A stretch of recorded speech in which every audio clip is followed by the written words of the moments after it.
아프리카 잠비아를 갔는데 짐이 50개를 보냈는데 딱 하나가 안 나왔어요. 제 옷짐이 안 나왔어요.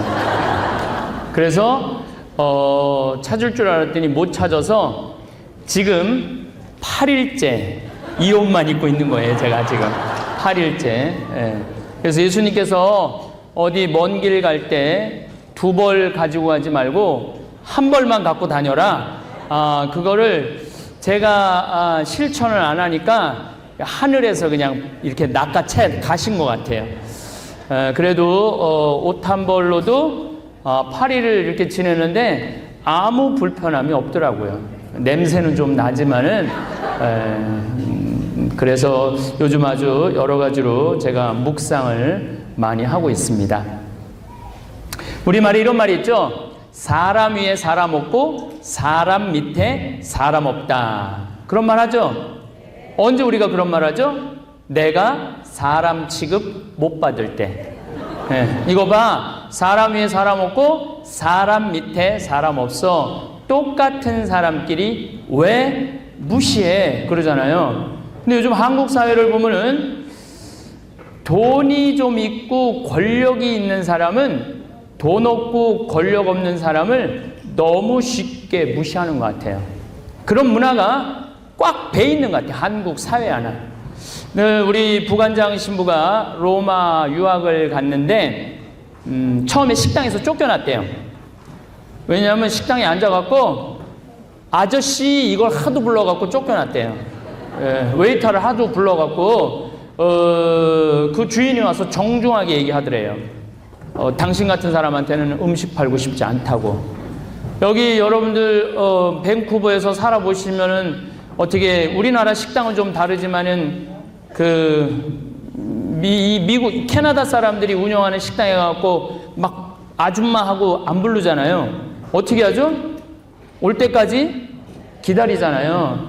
그러니까 그 문화 자체 안에 사람을 너무 쉽게 무시하는 문화가 우리 몸 안에 배 있는 거예요. 그래서 그리스도의 교회 문화권에 가보면은 어떤 사람도 무시하면 안 된다. 그게 있는 것 같아요. 작년 9월 달에 강남에서 한 아파트 경비 아저씨가 5층에서 70 먹은 아줌마가, 요즘은 70 먹어도 한국은 아줌마 같아요. 70 먹은 아줌마가 1층에 있는 경비 아저씨한테 간식을 줄 때 자기네 이 창문 앞으로 부른대요. 이 경비 일로 오라고. 그리고 창문을 열고 5층에서 1층으로 떡을 던져줬대요. 먹으라고. 그래서 그 경비 아저씨가 너무너무 자존심이 상해서 죽었어요. 우리 한국 사회 안에 이렇게 돈이 많으면은 무시하는 경향이 너무 많은 것 같아요. 근데 사람 무시하지 말라고 가르치신 분이 누구시죠? 예수님이에요. 어떻게 보면 예수님 일생 자체에 서로 사랑이라는 단어보다도 더 강력하게 말씀하신 게 뭐냐면은 사람 무시하지 말라는 거예요. 마태복음 25장에 보면은 예수님이 왼편, 오른편, 양떼, 염소떼 갈라놓고 난 다음에 오른편에 있는 사람들한테 이렇게 얘기합니다. 너희들은 하늘나라를 차지해라. 그 오른편에 있는 사람들이 이렇게 물어봐요. 우리가 뭘 잘했다고 하늘나라를 차지합니까? 너희들은 내가 목말랐을 때, 굶주렸을 때, 헐벗었을 때, 나그네 되었을 때, 병들었을 때, 감옥에 갇혔을 때 나를 따뜻하게 맞이해 줬다.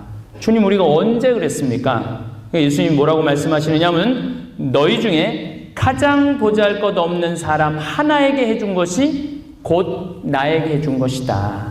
그러니까 가장 보잘것없는 사람 안에도 누가 있겠다는 거예요? 예수님이 있겠다는 거예요. 여기 계신 모든 여러분들 안에 지금 예수님 계세요, 안 계세요? 계세요. 그러니까 함부로 대하면 돼요, 안 돼요? 안 돼요. 그 예수님의 최고의 가르침이에요. 또 왼편에 있는 사람한테는 이렇게 말합니다. 너희들은 영원히 꺼지지 않는 불 속으로 가라. 우리가 뭘 잘못했다고 영원히 꺼지지 않는 불 속으로 가라 옵니까? 너희들은 내가 목말랐을 때, 굶주렸을 때, 병들었을 때, 감옥에 갇혔을 때 나그네 되었을 때 따뜻하게 맞이해주지 않았다. 우리가 언제 그랬습니까? 너희 중에 가장 보잘것없는 사람 하나에게 해주지 않은 것이 곧 나에게 해주지 않은 것이다. 또 마태복음 18장 10절에 이런 말씀이 있어요. 너희 중에 가장 작은이라도 업신여기지 말아라.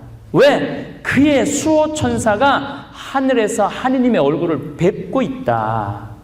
여기 계신 분들 중에 이렇게 말하는 분들이 있어요. 나는 지질이 복도 없는 년이라고. 남편 복도 없고 자식 복도 없는 년이라고.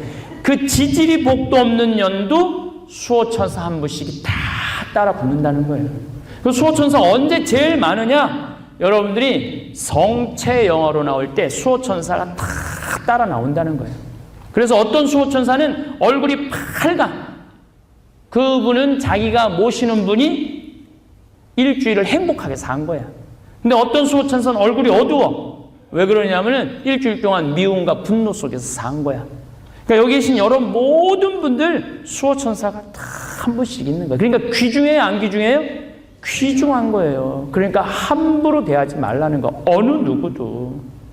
그리고 예수님이 이 세상에 오실 때부터 있는 사람들 편에 오시지 않고 가지지 못한 사람들 편에 왔어요. 부처님 아버지는 직업이 뭐죠? 왕이었죠. 공자님 아버지는 직업이 관리였어요. 마호메트 아버지는 직업이 큰 부자였어요.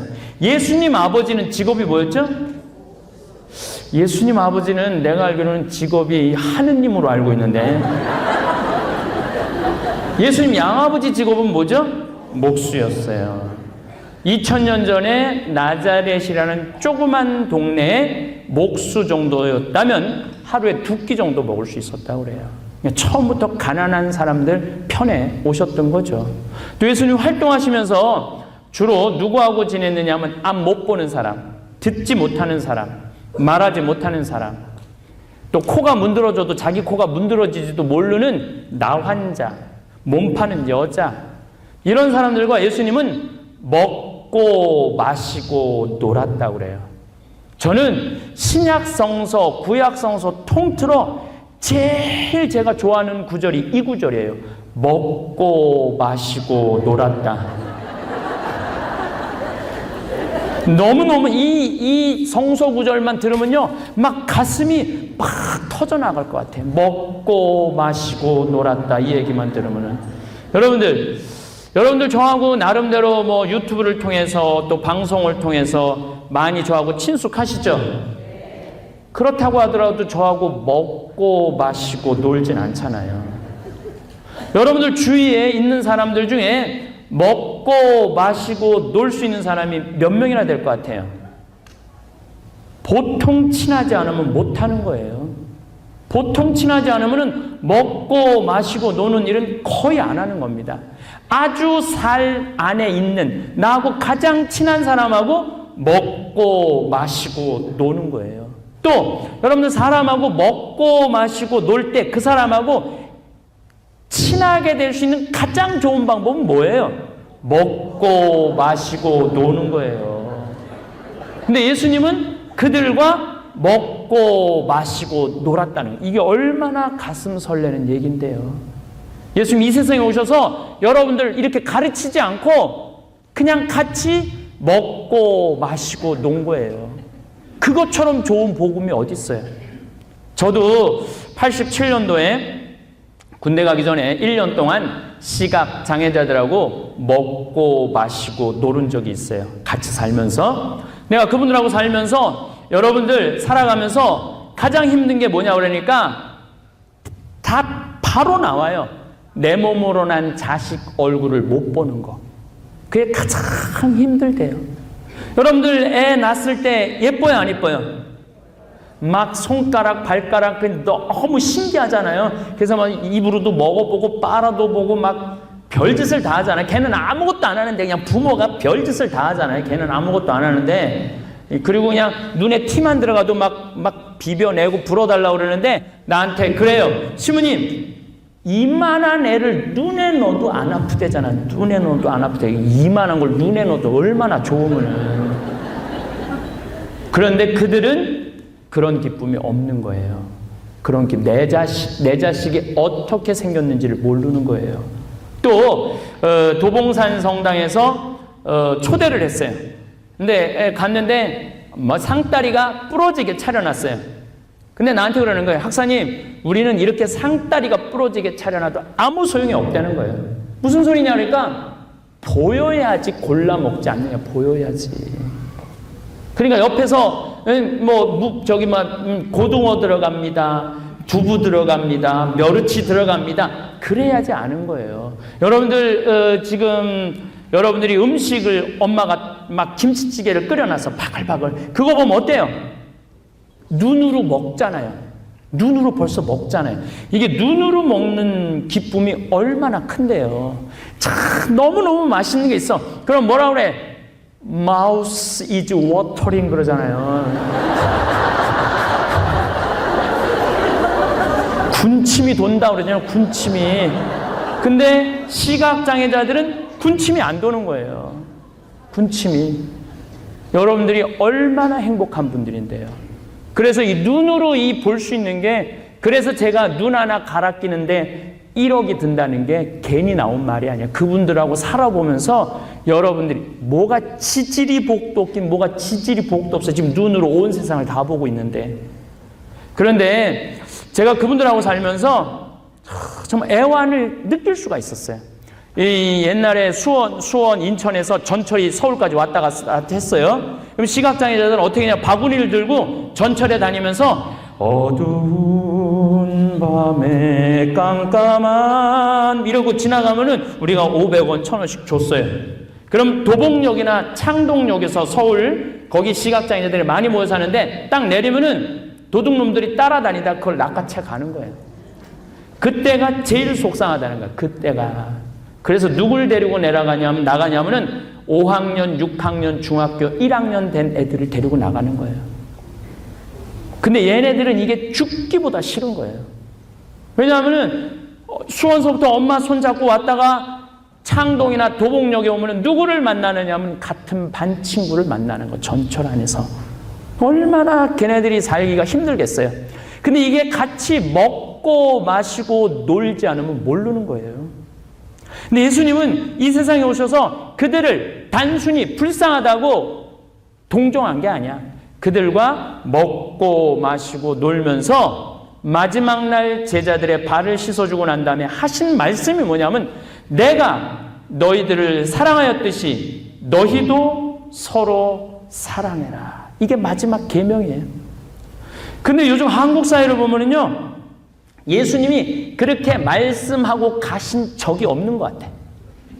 아니, 천주교 교우가 500만, 개신교 성도가 1500만, 2천만 명의 그리스도인이 대한민국에 살고 있는데 뉴스를 보면 서로 사랑하는 모습을 찾아보기가 힘들어요.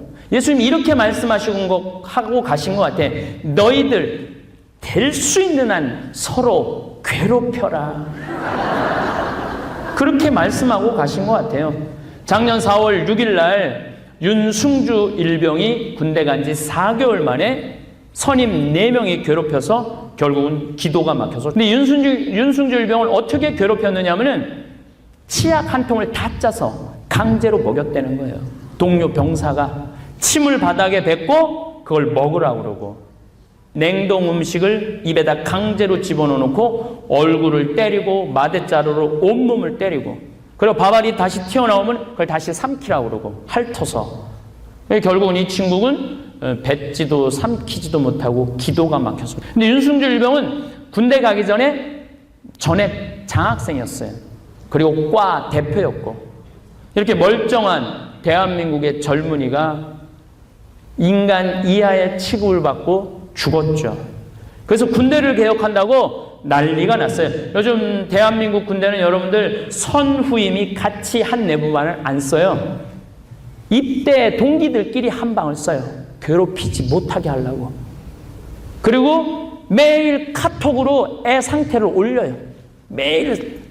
그래갖고 요즘 이 하사관들이 매일 엄마들이 따지는 거예요. 내 애가 살이 빠진 것 같다. 밥을 먹었냐 안 먹었냐. 그래갖고 요즘 그 하사관들이 병사 돌보는 것보다 병사 엄마 돌보는 게 더 바쁘대요. 네. 그렇게 군대를 개혁한다고 그러는데 저는 군대를 개혁해서 될 일이 아니에요. 이건 지금 대한민국은 뭔가 잘못 가고 있어요. 지금 대한민국은 여러분들 한국 방송 보면 그런 생각 안 들어요? 뭔가 대한민국 잘못 가고 있다. 대한민국 건국 이념이 뭐예요? 그 홍익인가는 그 5,000년 전에 단군 할아버지가 한 얘기고, 대한민국의 건국 이념은 뭐예요? 대한민국의 건국 이념은 뭐냐면 우리도 한번 잘 살아보세요. 이게 건국 이념이에요. 다시 말해서 돈 버는 게 건국 이념이에요. 온 국민 머릿속에 뭐가 들어있냐면 돈을 벌어야 된다. 돈을 벌어야지 무시당하지 않는다. 세월호가 왜 침몰했어요? 순식간에 바닷속으로 가라앉았어요.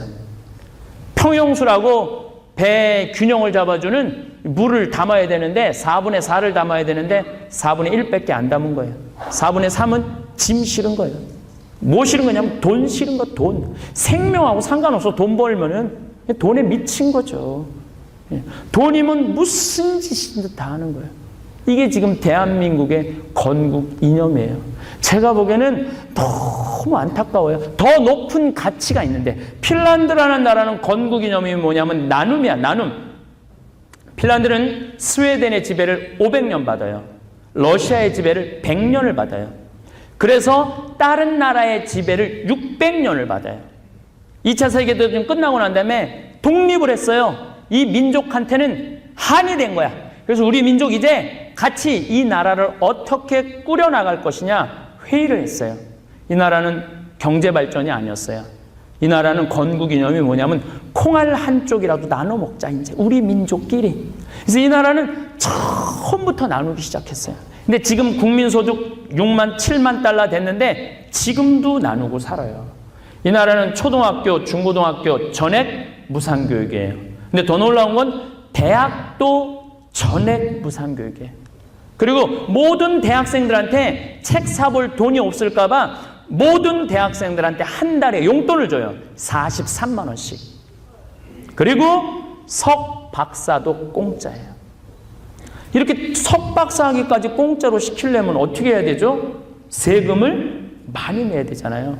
700만 원 정도 월급 받는 사람들이 세금을 얼마 내냐면 320만 원 정도 내요. 그리고 부자들은 세금을 60%까지 내요. 자기는 40%밖에 안 갖고 가요. 그러니까 나누는 거예요. 아마 대한민국에 지금 이제 우리 대학도 공짜, 석박사도 공짜로 하려면은 700만 원 월급 받는 사람들 세금 320만 원 내라고 그러면은 어떨 것 같아요? 박근혜는 자폭해라. 1% 올리는 것도 난리가 나는데 30%를 넘어 올린다? 대한민국 사람들이 정이 많은 민족이라고 그러는데 저는 거기에 동의할 수가 없어요. 정이 많은 민족이 해외 입양 1위를 합니까? 정이 많은 민족이 OECD 국가 중에 가난한 최빈국 도와주는데 꼴등을 7년 연속 합니까? 대한민국이요, 굉장히 이기적인 나라예요. 우리 스스로 그런 모습을 인정해야지 변화되는 거예요. 우리 1970년대 막 경제 발전했을 때 노동자들이 동대문에서 구로공단에서 우리도 좀 나눠줘라. 그러니까 정치인들, 경제인들이 뭐라고 그랬어요? 나중에 나눠줄게. 돈 벌면. 지금은 국가가 부자여야 되니까 니네들이 희생을 해. 그랬잖아요. 자기네들은 하나도 희생하지 않고. 근데 지금 2015년에 대한민국이 돈이 많을까요? 적을까요? 어마어마하게 많아요, 여러분들. 우리나라가 외환 보유가요, 세계 6위예요. 3,700억 달러. 그 10대 기업이 지금 보유하고 있는 돈이 얼마냐면 515조예요. 5,000억 달러예요. 돈이 흘러 넘쳐요. 그런데도 정작 국민들은 힘들어 죽겠다는 거예요. 이게 무슨 얘기냐면 있는 사람들은 너무너무 있고 없는 사람들은 없는가. 안 나누는 거예요. 지금의 시급, 지금 5,400원, 500원 하는 거를 10,000원 올려달라고 그랬는데, 이번에 올린 게 얼마냐면 6,030원이에요. 그러니까, 없는 놈은 그냥 없이 살아도 괜찮은 거야.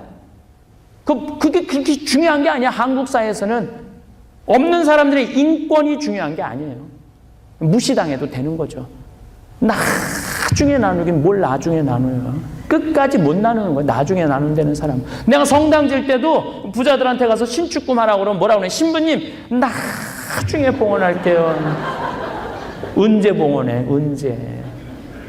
나중은 없는 거예요. 지금 하지 않으면 나중에 못 하는 거예요. 그러니까 지금 그리스가 왜 망했습니까? 저는 4년 전에 그리스에 가갖고 파르테논 신전에 가갖고 제가 외친 말이 있어요. 이 나라 조금 있으면 망하겠구나. 왜냐하면 나라 꼴이 엉망이에요. 딱 한눈에 보여요. 한눈에.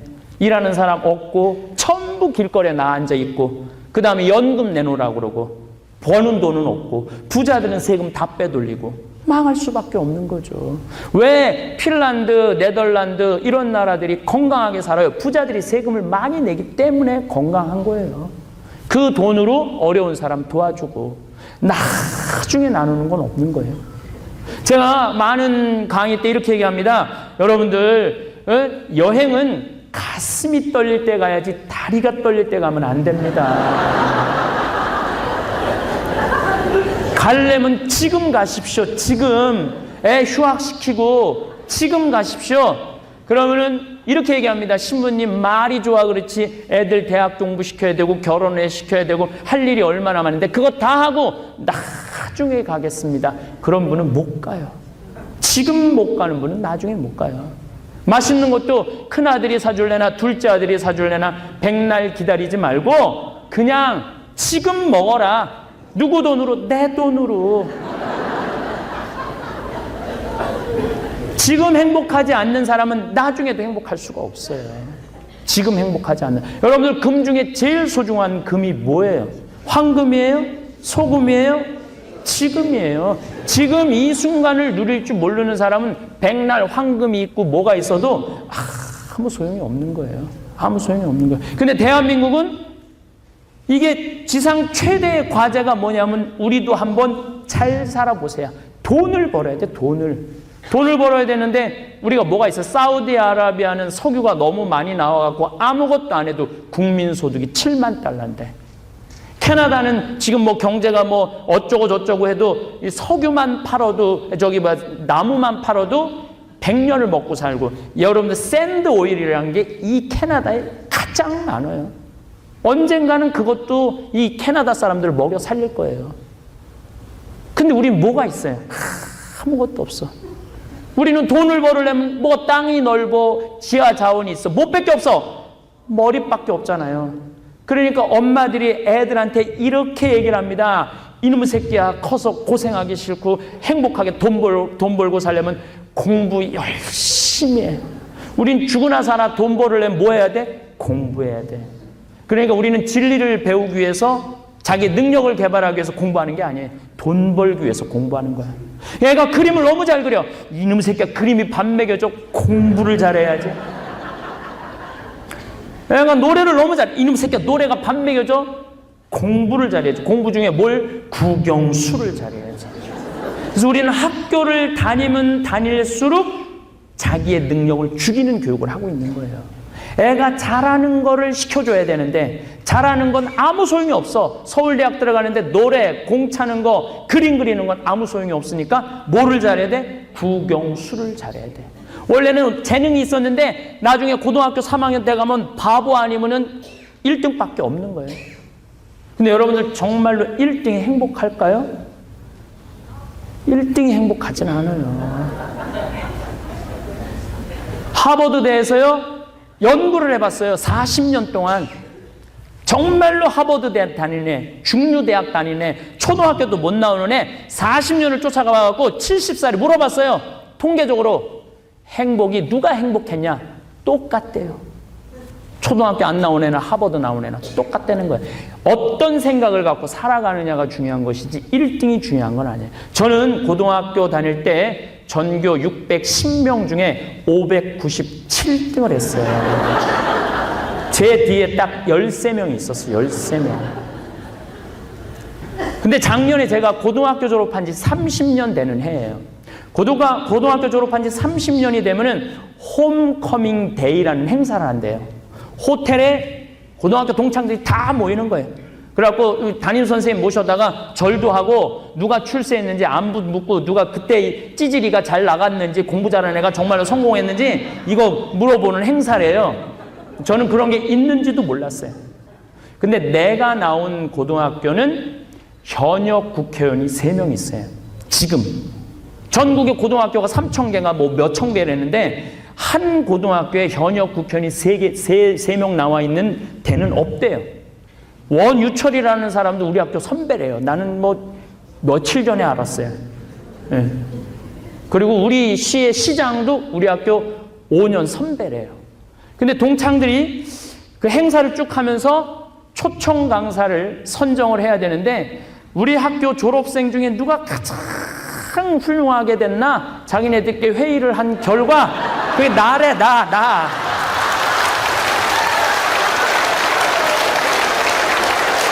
아니 왜 1등을 데려다가 강의를 하지 왜 597등을 데려다가 강의를 597등을 데려다가 제 생각에는 그 친구들이 훌륭한 사람을 선택한 건 아니라고 생각해요. 행복한 사람을 선택했다고 생각을 해요. 저는 중고등학교 때 가장 하고 싶었던 게 사제였어요. 정말로 신부가 되고 싶었어요. 597등을 가지고 신학교 간다고 그러고 창피하잖아요. 성적도 안 되고. 그래서 공부 너무 열심히 했어요. 하다 보니까 너무 열심히 해갖고 전교 25등까지 올라갔어요. 우리 학교는 서울대 연고대를 130명이 들어갔거든요. 한 해에. 25등이면 꽤 해는 거죠. 근데 나는 일반 대학엔 관심 없었어. 오로지 사제가 최고의 목표였어요. 그리고 신학교 합격하던 날 온 세상을 다 얻은 기분이에요. 지금도 그 느낌이 있어요. 얼마나 행복했는지. 신학교 7년 내내 정말 행복하게 살았어요. 보좌신부 3년 우리 교우들이 보좌신부 바라보는 눈빛이 얼마나 따뜻해요. 가장 그냥 얼마나 그 보좌신부를 이쁜 눈으로 바라봐요. 또 본당신부 10년 동안은 우리 교우들이 나를 손에 떠받들고 업고 다녔어요. 느껴요, 제가. 참 행복한 본당신부 했죠. 그리고 이제 평창에 들어가서 산 지 12년이 되는데 참 좋아요. 평창에 와보신 교우들도 몇 분 계시지만 기가 막히잖아요. 산에, 강에, 탕 마당에서 강을 내려다보고 있으면요. 근심 걱정이 하나도 없어요. 마누라가 있어, 자식이 있어. 걱정할 게 뭐 있어요? 얼마나 행복해. 그래서 나는 내 친구들이 나를 선택한 이유는 훌륭한 사람을 선택한 게 아니라 행복한 사람을 선택했다고 생각 들어요. 그 행복을 나눠달라고. 여러분들, 지난번에 US 오픈 우승한 전인지라는 선수 알죠? 이 전인지가 키가 175예요. 근데 키만 큰 게 아니라 IQ가 138이에요. 이 친구는 초등학교 5학년 때 전국 수학 경시대에 12,000명 모임 중에 대상을 받은 아이예요. 어마어마하게 똑똑한 애예요. 근데 이 아버지는 애를 공부를 가르치고 싶지 않았어요. 골프를 가르치고 싶었어요. 그래갖고 오전 수업 끝나고 난 다음에 골프 연습장을 보냈는데 교감 선생님이 아버지한테 당신 미쳤냐? 이 수학 천재를 수학을 가르치지 왜 오전 수업을 하고 운동을 시키냐? 운동은 머리 나쁘고 심 좋은 애들이 하는 거 아니냐? 이 아버지는 학교가 너무 협조를 하지 않아서 충청도에 있는 전인지를 제주도로 전학을 시켰어요. 그리고 지금 전인지는 지금 20살인데 어때요, 여러분들? 너무너무 행복해 보이지 않아요? 만약에 지금 전인지가 지금 서울대 수학과를 들어갔다면 지금 날밤이 새게 책상에서 공식을 풀고 있었을 거예요. 그거보다 어때요?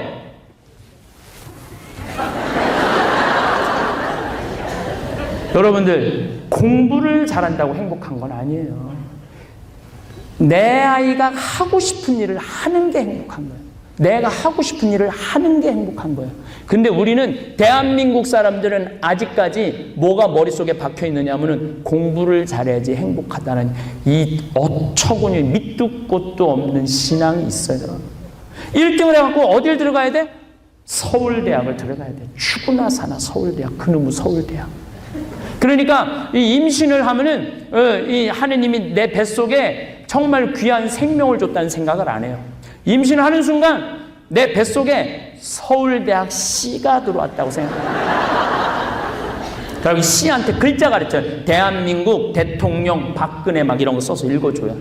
근데 요즘 젊은 엄마들은 이걸로 끝나지 않는데요. 아침에 일어나고 애한테 한대는 소리가 Good morning, my baby. How are you today? 영어까지 해준다. 한국에서. 그래갖고 애가 10달 동안 영어, 한글 배우고 나왔어요. 근데 수호천사가 태어나자마자는 눈에 수호천사가 보인대. 아마 여러분들 어렴풋이 수호천사 본 분들 많을 거예요. 분명히. 나는 봤던 기억이 나요. 어렸을 때.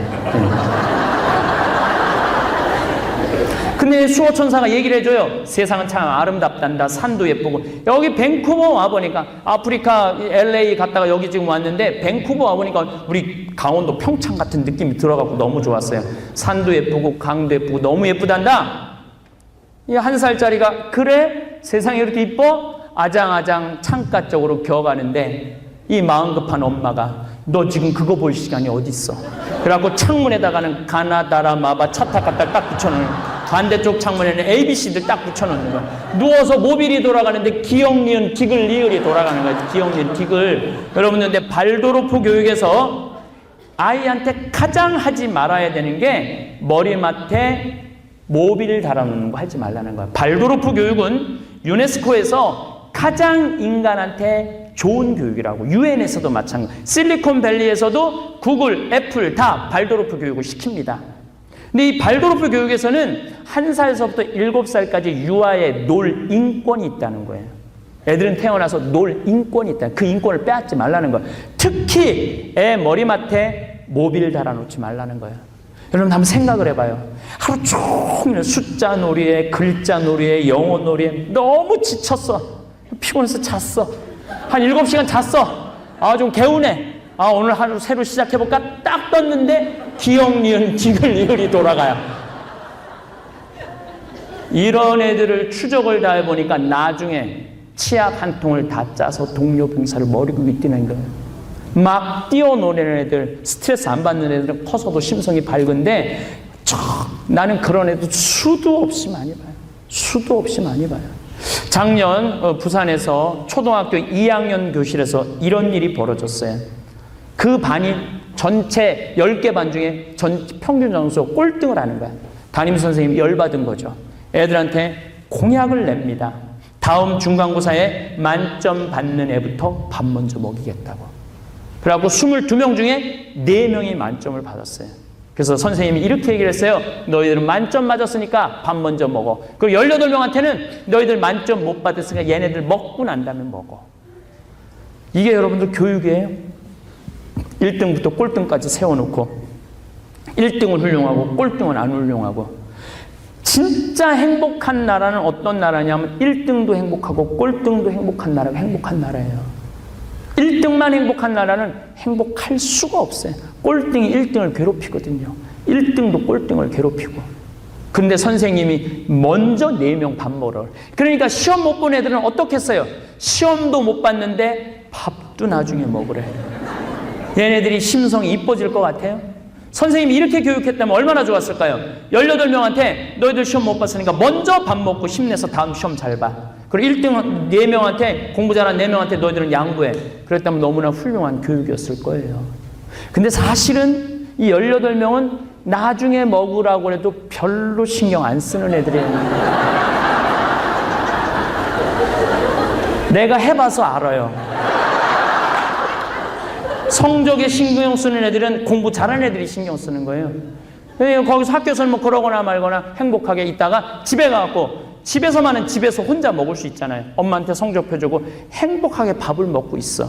근데 엄마가 행복하게 밥 한 번 먹는 애 얼굴 한번 쳐다보고 성적표 한번 쳐다보고, 행복하게 밥 먹는 애 얼굴 한번 쳐다보고 성적표 한번 쳐다보다가 참다 하지 말아야 말을 해요. 야, 이놈 새끼야, 이 성적 받고 밥이 목구멍으로 넘어가요. 그럼 얘는 할 수 있는 건 딱 하나밖에 없어요. 탈선밖에 할 수 있는. 우리 사회가 그렇게 아이들을 1등, 2등 나눠놓고 패배자들은 너희들은 살 가치도 없다고 학교에서 집에서 몰아세우고 있는 거예요. 이런 나라가 행복한 나라가 될 수 있을 것 같아요? 그러니까 어린이 행복 지수가 꼴등이에요, 여러분들. 대한민국의 어린이 행복 지수가 꼴등이에요. 노르웨이가 90점, 96점인데 우리나라 애들이 60점이에요. 60점. 이게 무슨 행복한 나라예요? 행복은 온데간데 없어지는 거죠. 그런데 우리는 1등을 못하면 무시를 당하니까 죽으나 사나 1등으로 가야 돼. 근데 이 사람을 무시하는 게 하루아침에 생긴 게 아니에요. 조선 500년 내내 사람을 무시해서 조선 500년 내내.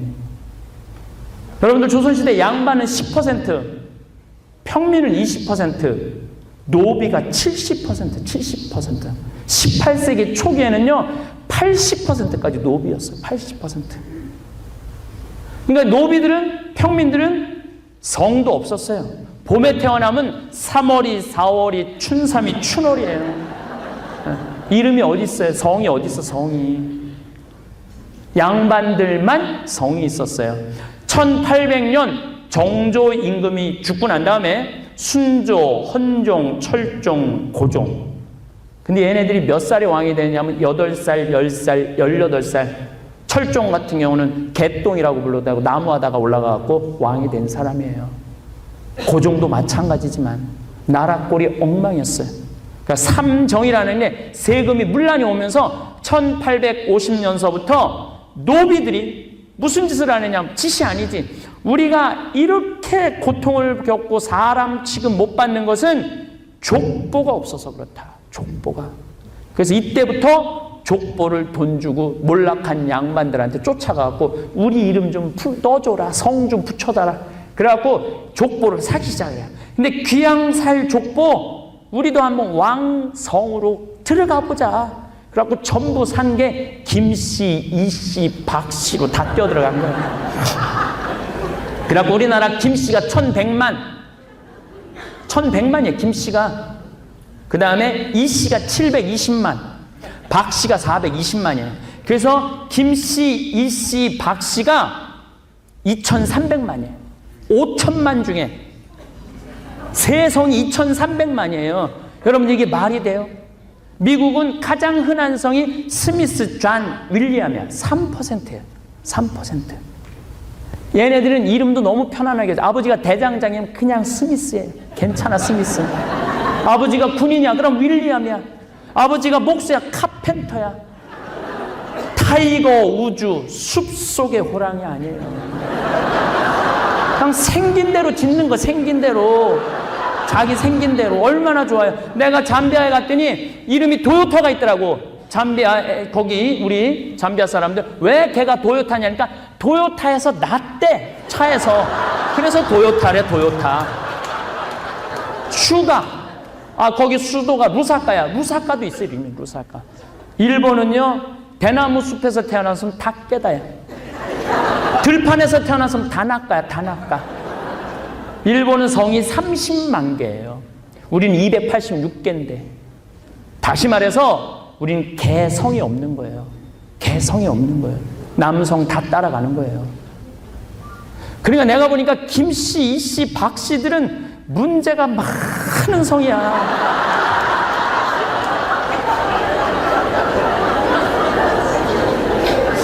그 다음에 우리나라가 성이 많은 게 최씨, 정씨예요. 최씨, 정씨가 240만, 220만이야. 그래서 이 5성이 3천만이 다 돼요. 3천만이. 나도 황씨지만 나도 의심이 많이 가요. 왜냐하면 내가 황희정승 22대 손이에요. 원래는 우리는 고려시대부터 시작된 성이라고 그러는데 원래 유명한 인물이 나오면 거기서부터 시작을 해요, 보통. 나는 황희정승 22대 손이라는데 황희정승 자식이 경상도 함양 안위에 가서 산 적이 없어요.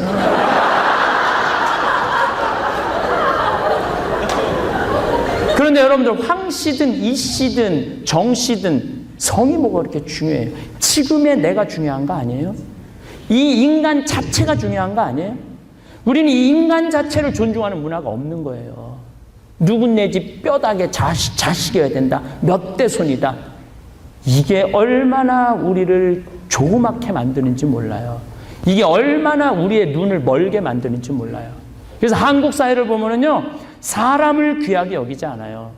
배경을 귀하게 여기고, 족보를 귀하게 여기고, 그 사람이 가진 돈을 귀하게 여기고, 그 사람이 가진 권력을 귀하게 여기는 거예요. 그러니까 조현아 같은 여자가 나오는 거예요. 자기가 가지고 있는 돈으로 사람을 무시해도 된다는 게 그냥 몸에 밴 거예요. 조현아는 원래 3년을 받았는데 6개월 있다가 나왔어요. 그러니까 모든 국민 안에 이런, 그렇지, 돈이면 다 돼, 이런 의식이 있는 거예요. 뉴질랜드의 이 제2대 갑부는 이 스튜디오스 말 안 들었다고 비행기에서 중간에서 내렸잖아요.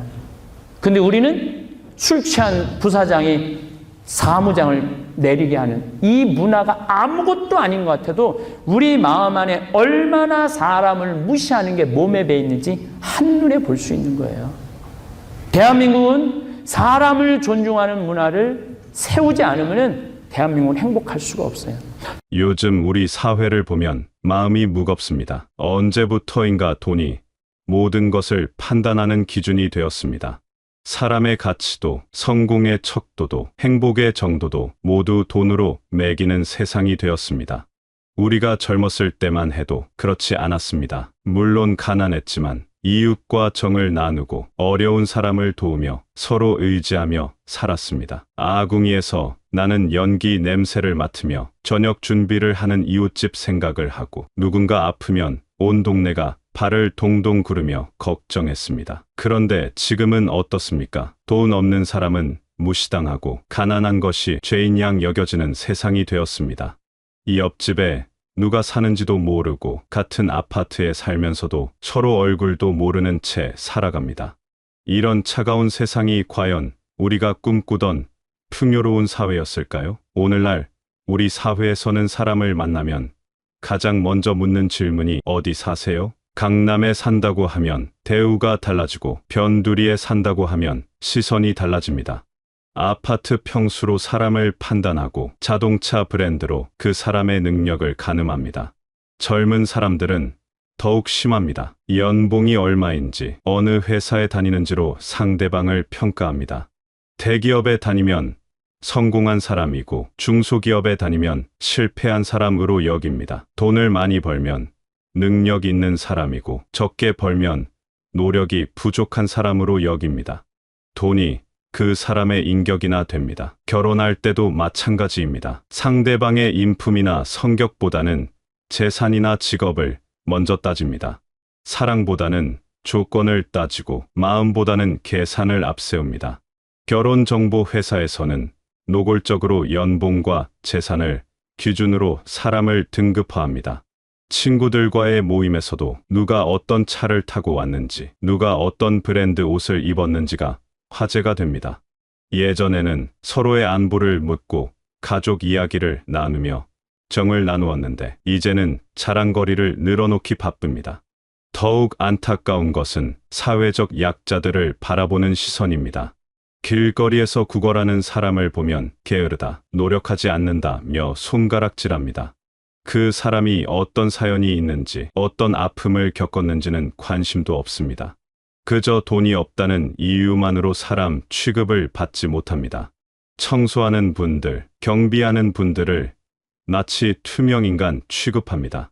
아침마다 우리 아파트를 깨끗이 청소해 주시는 분에게 고맙다는 인사 한마디 건네는 사람이 몇이나 될까요? 밤늦게까지 우리의 안전을 지켜주시는 경비원 아저씨에게 따뜻한 말 한 마디 건네는 사람이 몇이나 될까요? 얼마 전 한 아파트에서 택배 기사가 엘리베이터를 타지 못하게 한 일이 있었습니다.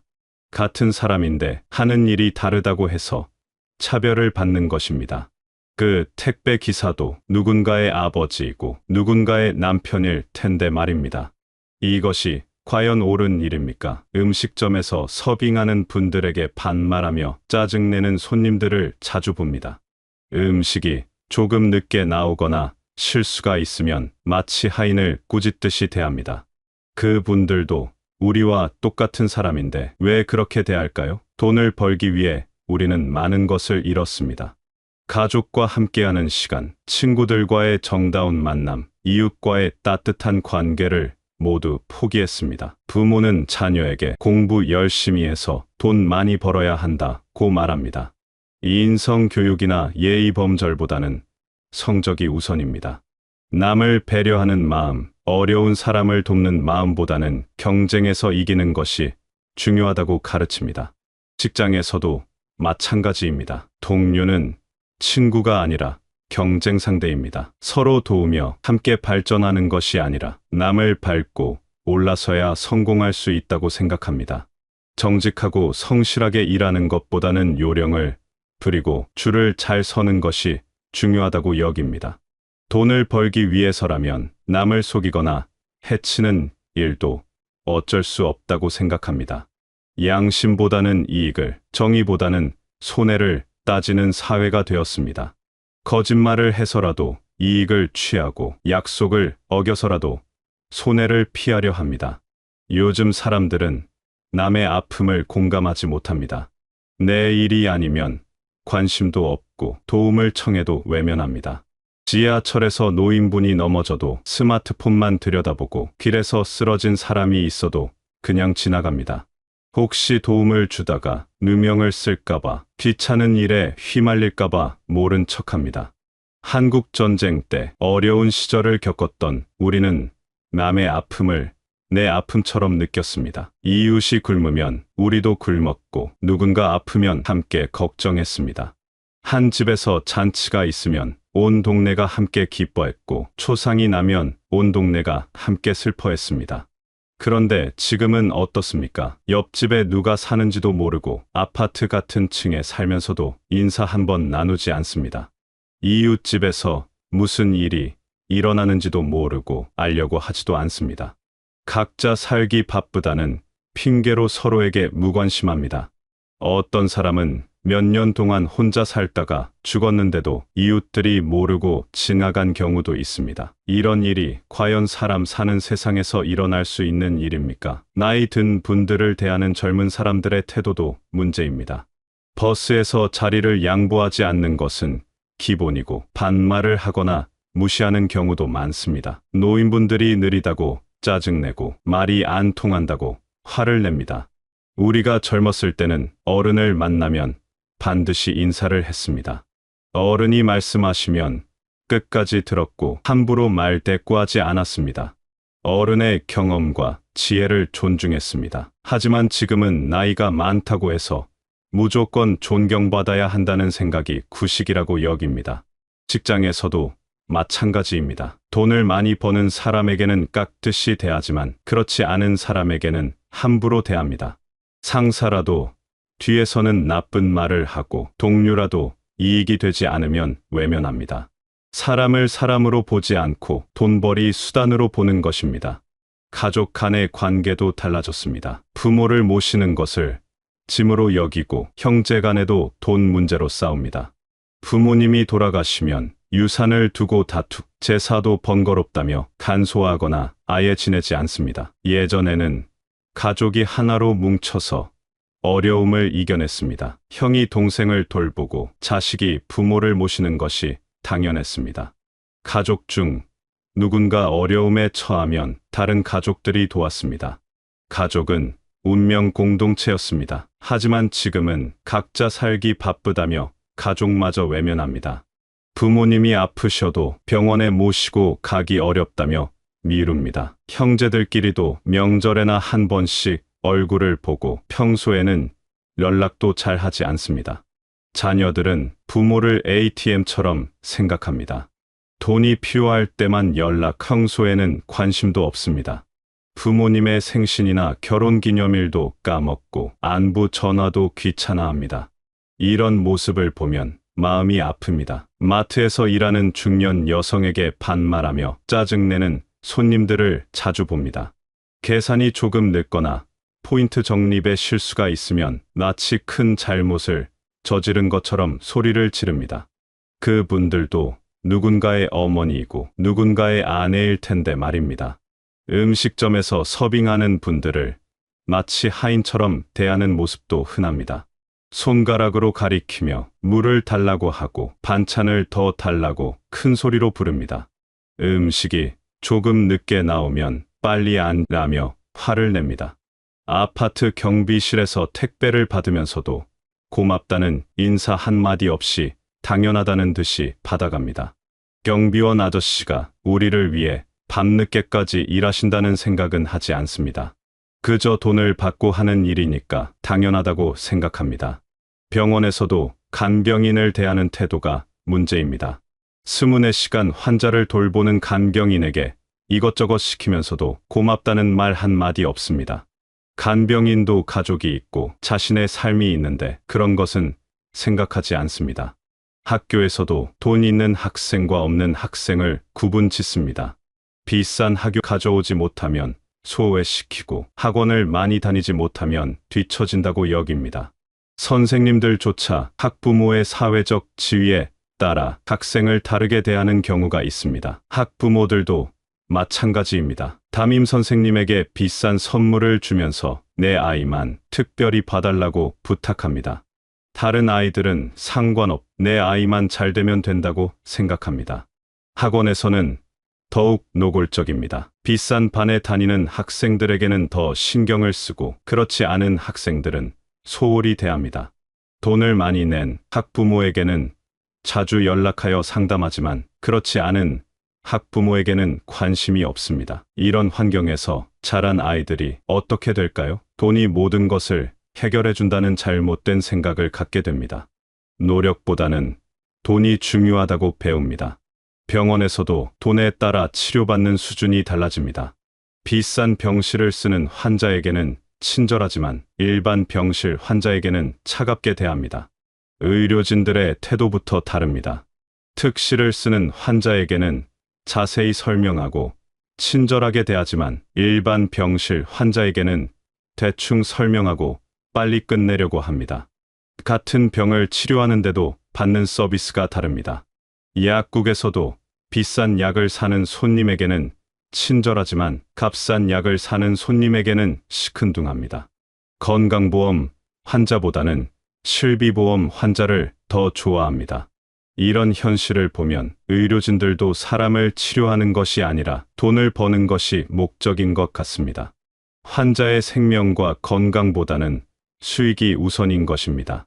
직장에서도 계급에 따른 차별이 심합니다. 임원들은 별도의 식당에서 식사하고 일반 직원들과 섞이지 않습니다. 같은 회사에서 일하는데도 계급에 따라 대우가 다릅니다. 회사 행사에서도 임원들은 특별한 자리에 앉고 일반 직원들은 뒤쪽에 앉습니다. 임원들이 말할 때는 모두 조용히 듣지만 일반 직원이 말할 때는 관심이 없습니다. 승진에서도 능력보다는 줄서기가 중요합니다. 윗사람에게 잘 보이고 비위를 맞추는 사람이 승진합니다. 정직하고 성실하게 일하는 사람보다는 요령을 부리는 사람이 인정받습니다. 사회 전반적으로도 돈의 힘이 커졌습니다. 정치인들도 돈 많은 사람들의 말을 더 잘 듣습니다. 시민들의 목소리보다는 기업들의 목소리가 더 크게 들립니다. 법정에서도 돈 많은 사람은 좋은 변호사를 선임해서 유리한 판결을 받지만 돈 없는 사람은 불리한 판결을 받습니다. 돈이 있으면 죄도 가벼워지고 돈이 없으면 죄도 무거워집니다. 언론에서도 돈 많은 사람들의 이야기는 크게 다루지만 서민들의 이야기는 관심이 없습니다. 재벌들의 사소한 일도 뉴스가 되지만 서민들의 큰 고통은 무시됩니다. 우리나라는 빠른 경제 성장을 이루었습니다. 먹고 살기 힘들던 시절을 벗어나 풍요로운 사회가 되었습니다. 하지만 그 과정에서 돈이 곧 성공이라는 생각이 자리 잡았습니다. 보릿고개를 넘기던 시절 우리는 오로지 경제 발전만을 생각했습니다. 배고픔에서 벗어나는 것이 가장 중요한 목표였습니다. 그래서 돈을 벌 수 있는 것이라면 무엇이든 좋다고 생각했습니다. 잘 살아보자는 구호 아래 모든 것을 경제 논리로 판단했습니다. 개발을 위해서는 환경을 파괴해도 괜찮다고 생각했고, 성장을 위해서는 노동자들의 희생도 어쩔 수 없다고 여겼습니다. 물질적 풍요를 추구하다 보니 정신적 가치들을 잃어버렸습니다. 효도, 예의, 배려, 나눔 같은 전통적 가치들이 구식이라며 무시당했습니다. 돈이 되지 않는 것은 모두 쓸모없다고 생각했습니다. 치열한 경쟁 사회에서 살아남기 위해서는 남을 배려할 여유가 없다고 생각합니다. 나부터 챙겨야 살아남는다는 생각에 이기적이 되었습니다. 입시 경쟁부터 시작해서 취업 경쟁, 승진 경쟁까지 평생 경쟁만 하며 살아갑니다. 경쟁에서 이기는 것이 곧 성공이라고 배웠습니다. 남을 도우면 내가 뒤처진다고 생각합니다. 승자 독식의 사회에서는 1등만 기억하고 나머지는 모두 패배자로 여깁니다. 2등도 의미가 없고 1등이 아니면 모두 실패자입니다. 이런 사회에서는 약자를 돕는 것이 손해라고 생각하게 됩니다. 아이들도 어려서부터 경쟁에 내몰립니다. 친구는 함께 놀고 배우는 대상이 아니라 이겨야 할 상대입니다. 협력보다는 경쟁이 강조되고 함께 발전하는 것보다는 혼자 앞서가는 것이 중요하다고 배웁니다. 서구 문화가 들어오면서 개인주의가 확산되었습니다.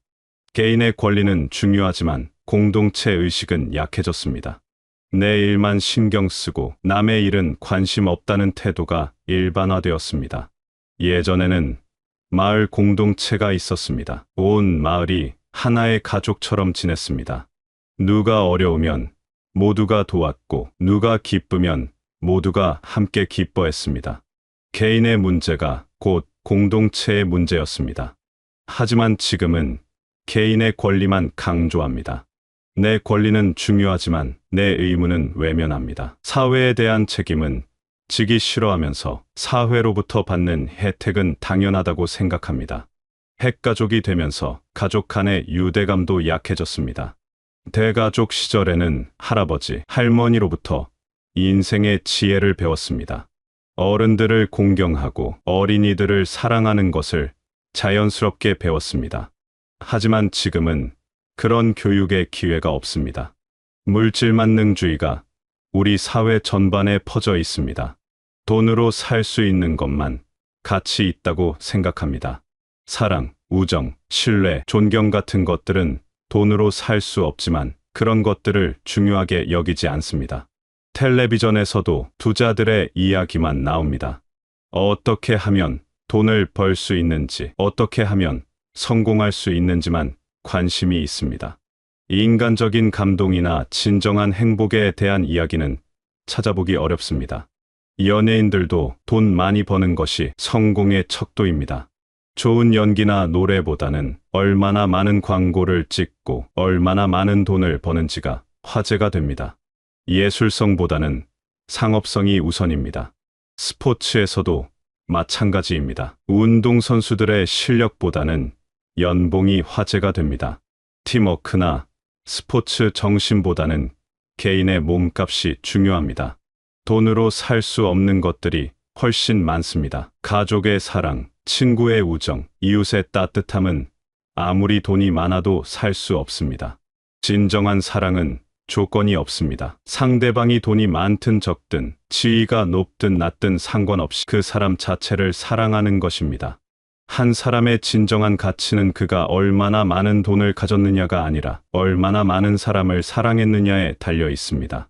얼마나 많은 사람에게 도움을 주었느냐, 얼마나 많은 사람을 위로했느냐가 더 중요합니다. 사람은 사랑받고 존중받을 때 진정한 행복을 느낍니다. 돈이 많아도 사랑받지 못하면 외롭고 불행합니다.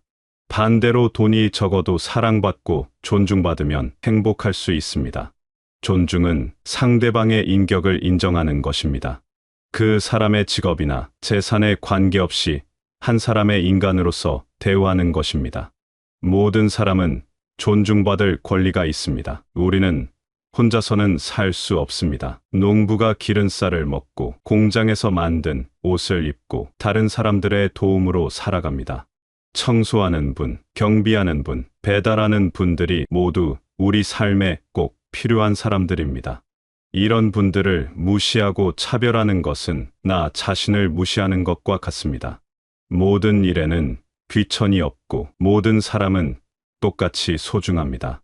돈을 많이 가진 사람이 행복한 것은 아닙니다. 오히려 더 많은 돈을 벌기 위해 더 큰 스트레스를 받고 더 많은 걱정을 안고 살아갑니다.